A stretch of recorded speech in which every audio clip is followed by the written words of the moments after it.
After learning that Xiao Yan was the disciple of Yao Lao, why did Mu Qingluan look embarrassed? As the chief disciple of the Disciple Pavilion, why did Mu Qingluan end up being overshadowed by others? Xiao Yan, accompanied by his former wife, Nailan Yanran, and guided by the Sky Poison Pearl, finally arrived at the foot of the blood pool. As long as he passed the final test of the gold-hunting rats, Xiao Yan could obtain the incredible opportunities hidden within the blood pool. At the entrance of the blood pool, Xiao Yan met the most outstanding young talents from the Central Square Pavilion, and Mu Qingluan, the chief disciple of the Disciple Pavilion, left the deepest impression on him. On one hand, it was because of Mu Qingluan's exquisite beauty and her extraordinary bloodline as a divine bird. On the other hand, it was because the Disciple Pavilion, to which Mu Qingluan belonged, was a top power jointly founded by Yao Lao and his close friend, the Seal Emperor. In order to rescue Yao Lao, Xiao Yan needed the support of the Disciple Pavilion and the Seal Emperor. However, the most pressing matter at hand was still to pass the test of the blood altar. The rat-tight soundwave formation, controlled by the metal-eating rat tribe's sonic attacks, posed a great challenge. The dense golden metal stones rolled through the mountains, and the massive sound waves continuously surged. Even a low-level dozong would find it difficult to withstand. However, Xiao Yan was determined to bring Nailan Yanran along, making the task even more difficult. Xiao Yan gazed at the stone-like sound waves, roaring out a thunderous dragon chant. The enormous sound waves dispersed the rat nest sound waves like crumbling dried branches, and the two of them arrived at the mountaintop smoothly, as if in a deserted land. Seeing this scene, Mu Qingluan couldn't help but admire Xiao Yan, who had caused a commotion at the Wind and Thunder Pavilion. However, what Mu Qingluan didn't know was that the young man before her would later become the deputy pavilion master of the Disciple Pavilion. The mountaintop was filled with strange rocks, hiding the heavenly opportunities of the blood altar, while accumulating countless years of accumulated poison and fire. Most people could only stay for up to 3 days before being forced to leave. However, Xiao Yan, relying on his fusion with the different fires, stayed in the most concentrated area of the blood altar for 2.5 months. The blood pool on the Tian Shan mountain was indeed worthy of its mystical reputation. When Xiao Yan emerged from seclusion, the energy within the blood pool suddenly erupted with a roaring noise. The violent vibrations in this world intensified, and a majestic aura spread rapidly. With a loud bang, a desolate figure slowly appeared, officially advancing to the dozong level. After advancing to the dozong level, Xiao Yan gained a bit of self-preservation power, even against low-level dozongs. In order to inform the Wind Venerable of Yao Lao's whereabouts, Xiao Yan risked great danger and infiltrated the headquarters of his archenemy, the Wind and Thunder Pavilion, in the Wind and Thunder Mountains, after undergoing a transformation. After his identity was exposed, he quickly presented the ancient cold spiritual fire and the ancient beat calculation representing Yao Lao to the Seal Emperor, winning the Seal Emperor's infinite protection. Today, his actions resulted in a war between the two pavilions. The Wind Venerable and his group could only watch as Xiao Yan left. After finding a quiet place, Xiao Yan slowly recounted his past with Yao Lao. Mu Qingluan, who was beside him, also pricked up his ears, equally curious about the origin of this handsome young man. After Xiao Yan finished his story, Mu Qingluan couldn't help but tremble inwardly. It turned out that Xiao Yan was not only Yao Lao's lifelong friend, a key figure in the Fortune Pavilion who had never appeared before, but also Yao Lao's closed-door disciple. As the chief disciple of the Disciple Pavilion, who had been diligently cultivating for many years with the resources provided by a top power and family, he had only just reached the peak of the dozong level. However, Xiao Yan, a commoner, had already surpassed him, stepping into the dozong level ahead of him and even mastering several different fires.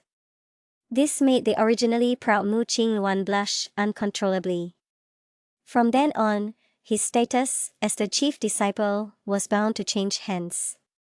If Xiao Yan hadn't appeared, after the Seal Emperor passed away 100 years later, everything in the Starfall Pavilion would have fallen into his hands, and the Tianluan demon clan behind him would have easily taken over the top Central Plains clan without a fight. With Xiao Yan's appearance, everything was ruined. After rescuing Yao Lao, Mu Qingluan also met the previously unseen Starfall Pavilion master for the first time. Many people went to the ancient ruins to find a sacred medicine to heal Yao Lao's injured soul. They also fought against the Dozone level with all their might, demonstrating their formidable strength and winning the favor of the elders of the Starfall Pavilion. The disciples of the current Starfall Pavilion sincerely accepted this powerful deputy pavilion master. The title of Chief Disciple of the Wood Star Pavilion could only be used to handle internal matters. Mu Qingluan gradually faded from the sight of the Starfall Pavilion, and in the end, his strength was just enough to reach the Dozun level. It is obvious why Mu Qingluan was overshadowed by others. Firstly, it was because of his bloodline talent. Mu Qingluan inherited the Tianluan clan of the Demon Beast tribe. Although he was famous in the beast domain, the gap in strength compared to the top-tier demon beast, the Tian Phoenix, was visible to the naked eye.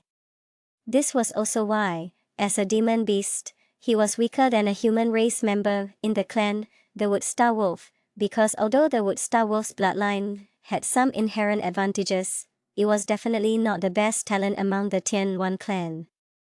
The person from the Tian Yao Emperor clan, who possessed the top bloodline, had the most top-notch talent.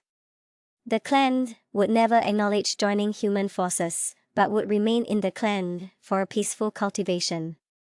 Secondly, it was because of the Starfall Pavilion.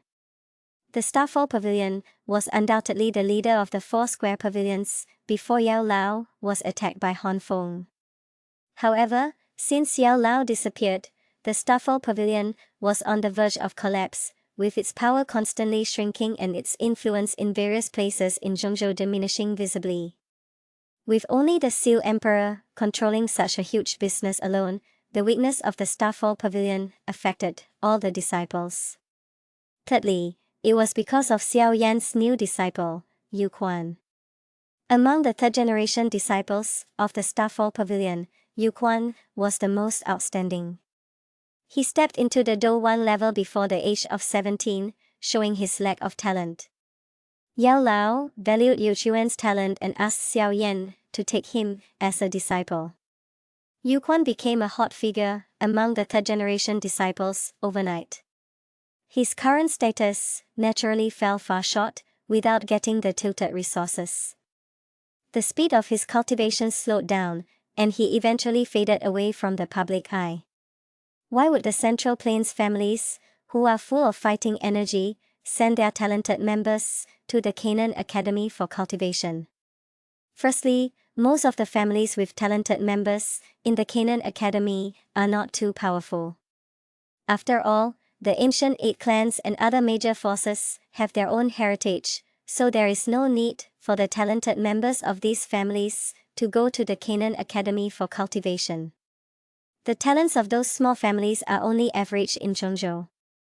Not to mention whether the major forces in Zhongzhou will accept them or not. Even if they can enter and learn something real, these forces will not easily let go of their hard-trained experts. On the other hand, the Canaan Academy accepts everyone and ensures that once they enter, they will be promoted to the Do 1 level. Even after graduation, they will not force students to stay. Even if they have nowhere to go, they can be distributed and become elders in the Canaan Academy. Small families in Zhongzhou that want to grow naturally choose to send their people to the Canaan Academy.